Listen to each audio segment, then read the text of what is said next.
Que el Señor les bendiga, hermanos y hermanas. Les saludo con la paz del Señor. Hoy, nuevamente acompañándole a usted en su reunión de grupo pequeño o grupo familiar. Estamos muy agradecidos con Dios por esta jornada que recién empezamos sobre la realidad. La vida es una lucha. Ciertamente, mis queridos hermanos y hermanas, la vida es una lucha. Ese será el tema durante las próximas 6 semanas, donde estaremos compartiendo 6 sermones de fin de semana. Estaremos enviándole a usted un devocional diario de lunes a sábado para que pueda fortalecer con lectura la predicación del domingo y también un video como este a mitad de semana, los jueves propiamente, para que usted pueda con su familia, de manera virtual o presencial, como usted quiera hacerlo, usted pueda compartir este tema tan fascinante como fue el domingo que estuve hablándoles cuando sientes que ya no puedes más. Y es que, mis queridos hermanos, esa es la realidad de nuestras vidas. He aprendido a lo largo de los años que en la vida siempre hay algo. Siempre hay algo que no está como uno quiere. Siempre hay algo con lo cual hay que luchar. Siempre habrá algo. Un problema, estaremos saliendo de un problema. Después de un tiempo, a veces todo tranquilo y luego aparece otro problema. Y la gente me dice: pastor, y es que se vienen juntas 1, 2, 3 cosas seguidas, ya no sé qué hacer. En esta dificultad que hemos estado viviendo a nivel mundial, la gente durante 9 meses ya de pandemia, de estar casi encerrados en nuestras casas, las personas me dicen: pastor, es que ya siento que ya no aguanto más, ya no puedo más. Pastor, la verdad es que es una lucha. Mi vida tiene que ser resumida en una sola palabra. Ha sido una lucha desde que nací hasta el día de hoy. Y es que la verdad, yo no sé por qué la gente se sorprende de esta realidad.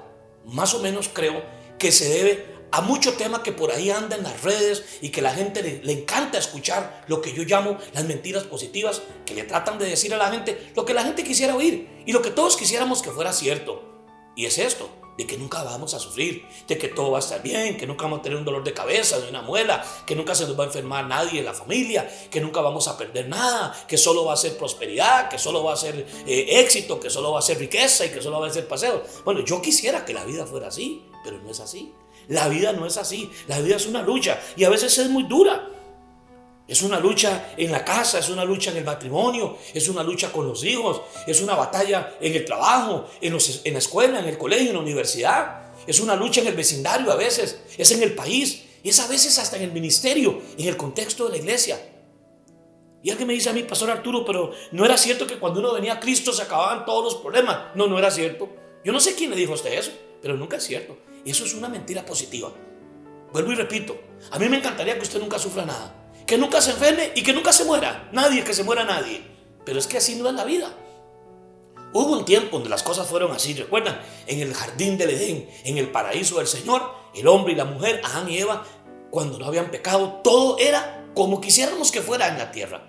Pero no fue así. El hombre escogió su propio camino. Todavía hoy usted y yo seguimos siendo como nuestros padres, que nos gusta escoger nuestro propio camino. Parece ser que nosotros pensamos que nuestros caminos son mejores que los del Señor, que nuestros planes son mejores que los del Señor, y tenemos que aprender a que no es cierto.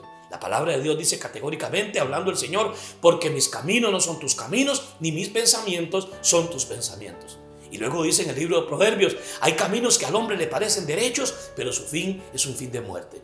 Así que durante las próximas semanas vamos a estar hablando, mis queridos hermanos y hermanas, de esa lucha, de esa gran batalla, de lo que es la vida. La vida es una lucha. El pecado es la fuente de todo el dolor. El pecado es lo que hace que este mundo vivamos en un mundo arruinado, en un mundo que por todos lados hay dificultades políticas, económicas, de enfermedades.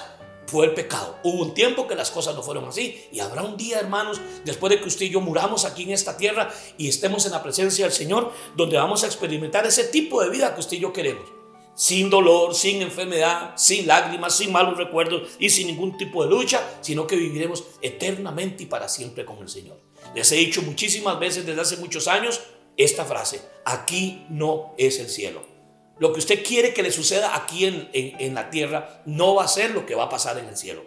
Las condiciones que vamos a vivir en el cielo no son para vivir aquí en la tierra. No fueron diseñadas por Dios para vivir aquí en la tierra, sino para disfrutarlas eternamente por los siglos de los siglos. Podemos disfrutarla en la presencia del Señor. Así que evidentemente tenemos una batalla. Siempre habrá una lucha. yo le llamo 3 luchas principales. La primera de ellos, usted lo sabe, hermano, tenemos una lucha interior.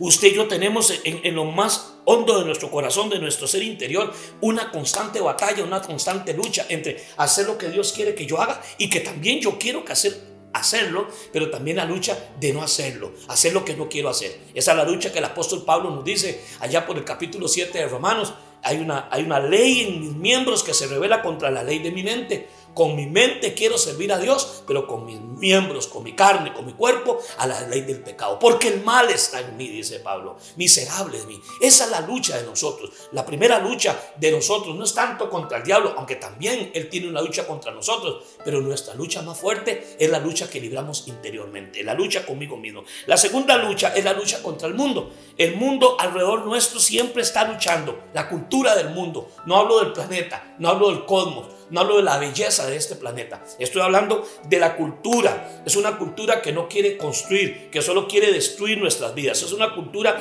inclinada a derribarnos, al cristiano, al hombre y la mujer de Dios.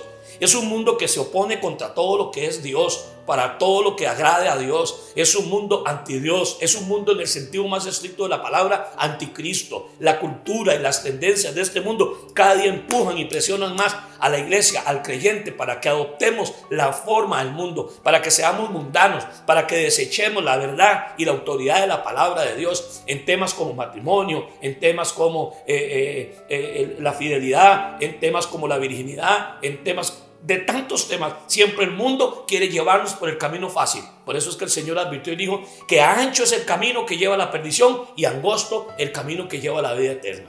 Así que la segunda lucha constante de nosotros, después de hablar de la lucha de nosotros mismos, tenemos que luchar contra el mundo. Pero hay una tercera lucha, que ya no es que yo lucho contra ella lucha contra mí, que es la lucha espiritual, la lucha contra Satanás y las huestes espirituales de maldad, que el Señor los reprenda. Ellos tienen una lucha contra usted. Usted y yo sentimos diariamente esa lucha, ese empuje, esa a veces mortificación. El enemigo lucha, quiere destruirlo a usted, quiere destruirme a mí, quiere destruir tu hogar. ¿Por qué? Porque Satanás no ha podido nunca hacerle daño a Dios. Satanás no puede frente al poder de Dios. Entonces él lo que hace es dañar a los hijos de él, a los hijos de Dios. Satanás no puede dañar a Dios, porque Dios es todopoderoso y omnipotente y omnipresente y omnisciente, pero entonces daña a sus hijos, daña a la iglesia, daña a su pueblo. Así es como él lo hace. Por eso es que usted y yo sentimos esa lucha que el apóstol Pablo diría: nuestra lucha no es contra carne y sangre, sino contra potestades y principados que gobiernan en las regiones celestiales. Así es que, hermanos, cuando uno habla de esto, tiene que entender de manera clara y contundente, hermanos, de que Dios está con nosotros, pero que hay una lucha interior conmigo mismo, hay una lucha contra el mundo y su sistema de valores, o diría yo más bien de antivalores, y una lucha que Satanás tiene contra nosotros. Pero de ellas, de las tres, usted y yo podemos ser más que vencedores en Cristo Jesús. Quiero leerles una cita bíblica que se encuentra en el libro de Hebreos capítulo 11, versículo 35. Leo para usted, hermano. Dice: pero otros, en cambio, fueron muertos a golpes, pues para alcanzar una mejor resurrección no aceptaron que los pusieran en libertad. Otros sufrieron la prueba de burlas y azotes, e incluso de cadenas y cárceles. Fueron apedreados, aserrados por la mitad, asesinados a filo de espada. Anduvieron fugitivos de aquí para allá, cubiertos de pieles de ovejas y de cabras. Pasaron necesidades, fueron afligidos y maltratados. El mundo no merecía gente así. Anduvieron y obtuvieron testimonio favorable mediante la fe, pero ninguno de ellos vio el cumplimiento de las promesas. Esto sucedió para que ellos no llegaran a la meta sin nosotros, pues Dios nos había preparado algo mejor. Me encanta esa parte que dice: el mundo no merecía gente así. Aquí tenemos un grupo de gente de fe. El capítulo 11 del libro de Hebreos es lo que podemos llamar, o le llama mucha gente, el pabellón de los héroes de la fe. Cuando vos lees a partir del capítulo 11, versículo 1 de Hebreos, dice: es pues la fe, la certeza de lo que se espera y la convicción de lo que no se ve. Hasta el versículo 33 o 34 solo habla de hechos portentosos alcanzados por la fe. La fe de Moisés, la fe de Abraham, la fe de Noé, la fe de Gedeón, la fe de hombres que por fe lograron grandes cosas y tuvieron grandes batallas y tuvieron grandes éxitos. Claro, es una lista de gente que logró cosas extraordinarias, hazañas. Podemos titular y llamarle a estos primeros 33 versículos las hazañas que podemos hacer por fe. Claro, pero ahora aparece en el versículo 35 otro tipo de gente, pero que también tiene fe, que también hicieron hazañas por fe. Y es un gente que vino aquí y podríamos decir, aparecen aquí como hombres que sufrieron por fe, que murieron por fe, que fueron perseguidos por fe. Tenían fe para mover montañas, sí. Tenían fe para abrir el mar rojo, sí. Pero les tocó también tener luchas terribles. Y aún así, esto es algo que a mucha gente no le gusta leerlo. Decirle a alguien, hermano, aún para sufrir, como la Biblia lo enseña, hay que sufrir por fe. Yo sé que hay unas ideologías por ahí muy románticas, que suena muy bonito al oído, que si usted tiene fe nunca le va a doler ni una muela, que si usted tiene fe hasta del COVID se puede sanar. Yo creo firmemente, hermano, que todo es posible si puedes creer y que definitivamente se pueden mover montañas por la fe. Pero indudablemente junto con esa verdad aparece una gran realidad que también vivió Moisés. Moisés abrió el mar rojo en dos partes con el poder de Dios, pero Moisés murió algún día. Moisés también tuvo que sufrir por fe. Noé también sufrió por fe, aunque también tuvo fe para construir el arca. No hay un solo hombre de Dios en la Biblia, ni siquiera Jesucristo, que pueda decirse que no tuvo en este mundo que caminar en momentos de sufrimiento, en momentos de dolor, así como también en la cima del éxito y de la victoria. Así que la vida, por lo tanto, es una mezcla entre buenos y malos momentos. Nadie va a transitar por este mundo sin sufrir. Así que, hermanos, quiero empezar a terminar diciéndoles, ante esta realidad de esta lucha, ante esta realidad que ni aún la fe me va a librar del dolor, porque es lo primero que tenemos que usted y yo aprender respecto a este tema. Es, mis queridos hermanos, que la fe no es algo que nos va a liberar del dolor. Es la mejor manera de vivir. No se puede agradar a Dios sin fe. Jamás, sin fe es imposible agradar a Dios. Pero la fe que usted tiene y la fe que yo tengo no nos va a librar del dolor. Ningún hombre en la Biblia por fe fue librado del dolor. Cuando le tocó sufrir, tuvo que sufrir y emplear la misma fe que tuvo que emplear para abrir el mar. Esa misma fe se tiene que emplear para soportar con paciencia, con elegancia los momentos difíciles de la vida. Es muy fácil alabar a Dios y bendecir a Dios y cantar victoria cuando todo está bien, cuando hay buen dinero, cuando hay buena salud. Pero mis queridos hermanos, la verdadera fe se prueba en momentos cuando las circunstancias no son a nosotros adversas. Así que la fe no va a librarlo a usted ni a nadie del dolor. La segunda cosa que aprendemos de estos versículos que acabo de leerles de Hebreos 11:35 en adelante, es que la fe, hablando de fe, las promesas de Dios, la gran mayoría de ellas son para cumplirse en la eternidad. Claro que hay muchas promesas de Dios, miles de promesas, se habla de alrededor de 7,000 promesas que van a tener cumplimiento aquí en la tierra. Sin embargo, que usted acaba de leer ahí en esos versículos, puede leerlo en su Biblia nuevamente. Esta gente de Dios, de los pabellones de las sueres de la fe, ni Moisés, ni ninguno de esos hombres de Dios grandes, poderosos, que todos nosotros los admiramos y los queremos imitar, dice que no alcanzaron las promesas aquí en la tierra. Muchos de ellos, hermanos, Abraham, el cumplimiento de la promesa de que Abraham tendría una nación tan grande como las estrellas del cielo y como la arena del mar, Abraham no lo vio, solo pudo ver un hijo, pero sus hijos lo vieron y sus nietos los vieron. Muchas de las promesas de Dios que yo tal vez esperé, confesé, oré, sembré, como usted quiere llamarle, y tuve fe para lograrlas, no eran para que yo las viera, sino para que las vieran y las disfrutaran mis hijos y mis nietos. Por eso que usted y yo tenemos que seguir adelante creyendo en el Señor. Así que la fe ni nos libra del dolor, y tenemos que entender que las promesas de Dios, algunas de ellas, una buena parte de ellas, no son para vivirse aquí en la tierra, sino que son para disfrutarse después de que usted y yo partamos a la presencia del Señor. Tenemos que aprender, mis queridos hermanos, entonces, y por lo tanto, a que tener esperanza de que un día, y es lo tercero que nos enseña estos versículos, vamos a recibir la recompensa. Un día así como ellos, así como Abraham, Moisés, Noé, Gedeón, Daniel y esos grandes hombres de fe llegaron a la meta, murieron en el Señor, sus hijos y sus descendientes vieron el cumplimiento de la promesa, también nosotros lo vamos a ver. En el capítulo 12 del libro de Hebreos dirá lo siguiente: por lo tanto, también nosotros, Hebreos 12:1, hay que leerlo, el 11, hay gente que lee el 11, lo que le gusta del capítulo 11, pero hay que seguir leyendo el capítulo 12, porque en el contexto del 12 y del 11 tienen una íntima relación. Y en el 12:1 de Hebreos dice: por tanto también nosotros, que estamos rodeados de una multitud tan grande de testigos, despojémonos del lastre que nos estorba, en especial del pecado que nos asedia, y corramos con perseverancia la carrera que tenemos por delante. Fijamos la mirada en Jesús, o como dice la versión Reina Valera, puesto los ojos en Jesús, iniciador y perfeccionador de nuestra fe, quien por el gozo que le esperaba soportó la cruz, menospreciando la vergüenza que ella significaba, y ahora está sentado a la derecha del trono de Dios. Así pues, Consideren aquel que perseveró frente a tanta oposición por parte de los pecadores, para que no se cansen ni pierdan el ánimo. En la lucha que ustedes libran contra el pecado, todavía no han tenido que resistir hasta derramar su sangre.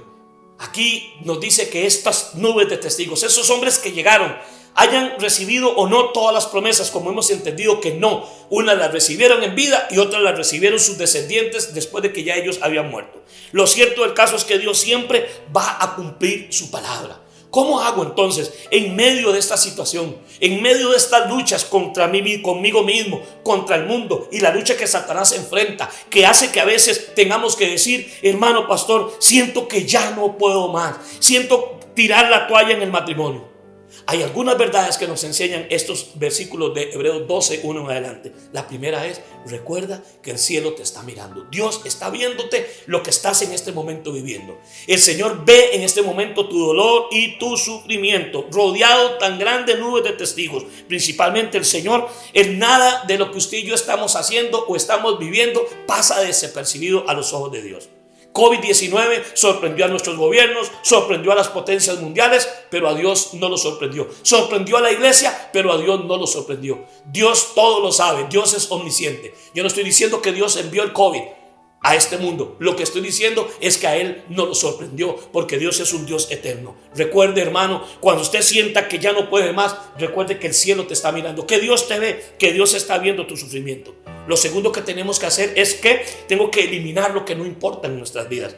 Dice ahí, quitémonos, despojémonos de todo lastre, del pecado sobre todo que nos asedia. Usted y yo como cristianos somos atletas que estamos corriendo una carrera. La carrera que tenemos por delante. Nadie puede correr una carrera de 42 kilómetros, una maratónica. Tal vez una carrera de 100 metros sí, pero una carrera de 42 kilómetros tiene que correrse con el menor peso posible y con el menor tipo de estorbos que haya. La vida cristiana, para que usted pueda salir adelante y ser victorioso, aunque por momentos sientas que ya no puedes más, que vas a tirar la toalla, usted y yo tenemos que eliminar. Dice ahí en Hebreos 12, en una parte, despojémonos del lastre que nos estorba, especialmente del pecado.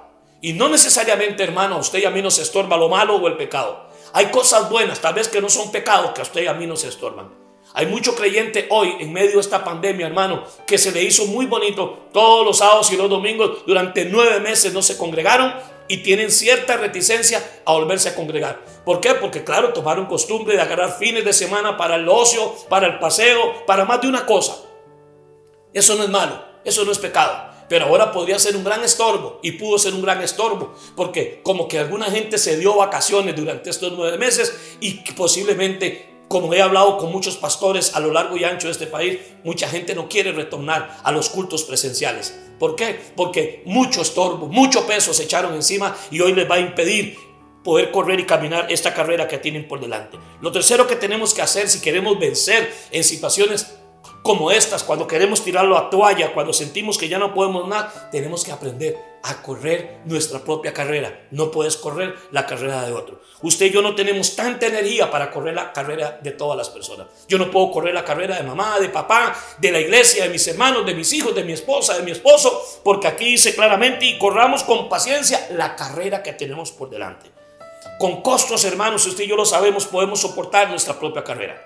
Claro, tenemos que ayudar a los hermanos a correr. La Biblia dice que cuando hay alguien que caiga, lo levantemos, que lo animemos en la fe, que lo empujemos, que le digamos, hermano, siga adelante, levántase, no importa si el diablo te ha tirado, ahora levántate en el nombre de Jesús, tienes que seguir adelante, tenemos que animar, pero yo no puedo correr la carrera suya. Usted no puede correr mi carrera. Hay gente que quiere que uno corra la carrera. Hay gente que quiere que yo vaya por aquí, que yo vaya por allá, que coja por aquí, que haga así, que mueva la iglesia así, que haga aquello. Hay gente que quiere que me vista de una manera, que predique esto, que predique un estilo. Yo no puedo correr la carrera que todo el mundo tiene. Cada uno tiene que correr su propia carrera. En este momento que usted está viviendo, que siente que no puede más, ¿por qué no te sientes un momento y dices, ¿será que yo me estoy cargando con todo lo que la gente le pasa? Mi esposa tiene un dicho, he aprendido eso de ella. Los pastores somos bodegueros, no bodegas. Vamos a escuchar a los hermanos, vamos a dar consejería, atendemos a los hermanos, pero cada uno al final le toca tomar sus propias decisiones y correr su propia carrera. Si usted y yo estamos sintiendo que ya no podemos más, que estamos a punto de tirar la toalla, hay una cuarta cosa que tenemos que hacer y es concentrarnos en Jesús y no en las circunstancias que hoy estamos viviendo. puesto los ojos en Jesús, autor y consumador de la fe. Sí, hermano, es un dicho muy evangélico, muy cristiano. Hermano, ponga los ojos en Jesús. Hermano, ponga los ojos en Cristo. Yo no conozco frase más bella, más ministradora y más llena de poder que usted y yo podamos practicar. Tener la mirada puesta en Jesús. Para usted y yo poder soportar lo insoportable, tenemos que tener nuestra mirada puesta en Jesús. No podemos mirar las circunstancias. Cuando Pedro ve a Jesús caminando encima del agua, pensaron que era un fantasma. Y cuando Jesús les dijo, no tengan miedo, soy yo, Pedro le dijo, Señor, si eres tú, entonces manda que yo camine por el agua. Y Jesús le dijo, salga. Y dice la Biblia que Pedro salió de la barca y dio tal vez algunos pasitos encima del agua, pero dice que el viento y las olas y el terror y la noche, Pedro volvió a ver lo que estaba pasando. Debe ser terrible, tremendo susto. Y dice que se hundió.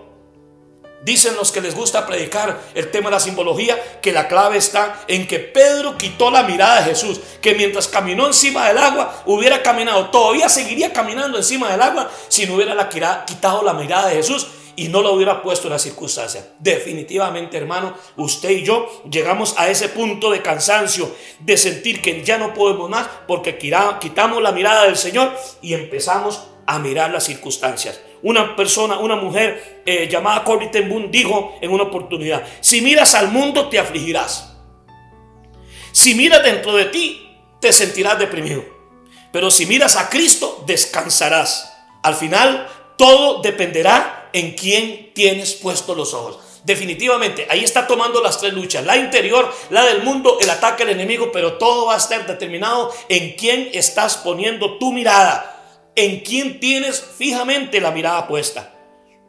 Cuando usted y yo estamos viviendo momentos como estos de tanta angustia y tanto dolor, tenemos que recordar entonces una quinta verdad, y es entonces mirar la recompensa, poner la mirada en la recompensa. Cuando yo miro a Jesús, puedo también mirar la recompensa del Señor. Dice: quien por el gozo que esperaba soportó la cruz. Cuando Cristo estaba ahí en la cruz, antes de ir a morir a la cruz, Él estaba sufriendo como humano. Cristo era un hombre como usted y como yo. Estaba sufriendo el miedo y el terror de la muerte. Pero dice que por el gozo puesto delante de Él, dice la versión Reina Valera, menospreció la vergüenza, menospreció lo oprobio. ¿Cuál fue? Y fue a la cruz. ¿Por qué? Porque, ¿qué quiere decir esto? Él sabía que iba a ser asesinado, él sabía que iba a ser golpeado, él sabía que la muerte de cruz era terrible. Lo desnudaron enfrente y públicamente de todos los hombres y mujeres que pasaban por las calles en esa oportunidad en la cruz del Calvario, en esa ciudad de Jerusalén, en las afueras. Pero él dijo: la salvación de los hombres, el perdón de los pecados de la humanidad, la derrota que le voy a infligir al diablo eternamente, donde le voy a quitar el poder que tiene sobre la muerte, donde voy a desenmascararlo, donde voy a derrotarlo y voy a salvar a todos los hombres y mujeres que me acepten a mí como enviado de mi Padre Celestial. Ese gozo, esa recompensa de que estaría sentado a la derecha de Dios, que recibiría un nombre sobre todo nombre, fue lo que le dio la capacidad de menospreciar el sufrimiento y la muerte de la cruz. Usted y yo igual, hermanos, cuando estemos en momentos de angustia, que sentimos que ya no podemos más, tenemos que poner la mirada puesta en Cristo y esperar que Dios va a cumplir algún día las promesas del Señor. En una palabra, a Cristo lo motivó a ir a la cruz, la vida eterna que Él estaría dándonos a todos nosotros. Esta vida eterna que Dios nos ha dado, la mejor noticia, el mejor regalo que usted y yo podemos recibir es este: Dios nos dio vida eterna en Cristo Jesús. Y esa vida eterna que Dios nos dio, nadie, absolutamente nadie, nos las puede botar. Nadie nos las puede robar, nadie nos las puede quitar. Y por último, hermano, cuando usted y yo sentimos que ya no podemos más, cuando usted y yo sentimos deseos de tirar la toalla en el matrimonio, en las finanzas, en el ministerio, en la iglesia, aún en los caminos del Señor, recuerde lo que Jesucristo hizo por ti. Lo acabo de decir: Él murió en la cruz del Calvario. Dice: por eso tenemos que considerar a aquel que perseveró frente a tanta oposición por parte de los pecadores, para que no se cansen ustedes ni pierdan el ánimo. Tenemos que considerar, pensar, nunca olvidar lo que Cristo hizo por mí en la cruz del Calvario. Cuando estás viviendo, yo no sé qué momentos usted está viviendo ahorita en su matrimonio, no sé si tienes trabajo. Mucha gente ha perdido el trabajo, hay mucha gente que se enfermó, hay enfermedades emocionales. La gente habla de pandemia solo de COVID, pero hay una pandemia emocional, una pandemia de depresión, de crisis de ansiedad, de pánico, una pandemia económica. Hay una serie de efectos terribles que ha producido estos 9 meses de pandemia, pero aún así, en medio de esta pandemia, no podemos dejar de recordar, no podemos olvidar lo que Cristo hizo por nosotros en la cruz del Calvario. Vuelvo y repito, no sé qué estás atravesando hoy, hermano. No sé qué es lo que hoy te ha quitado el ánimo, las fuerzas. De tal modo que digas, Pastor Arturo, siento que ya no puedo más. Siento que voy a tirar la toalla. Mis queridos hermanos y hermanas, todos nosotros hemos pasado por ahí y hemos experimentado el dolor, a veces la derrota, el fracaso, la victoria y el triunfo. Pero hoy quiero decirte, hermano, en el nombre de Jesús de Nazaret, ponga la mirada en Jesús. Recuerde la recompensa. No olvide lo que Jesucristo hizo. Corra solamente la carrera que usted puede correr. Ponga los ojos en Jesús, el autor y consumador de la fe. Y yo sé que Dios va a sacarte de esta situación. Que Dios te bendiga, amados hermanos. Nos vemos la próxima semana, el jueves, en reunión de grupo pequeño y el fin de semana en nuestro culto presencial. Abrazos y bendiciones.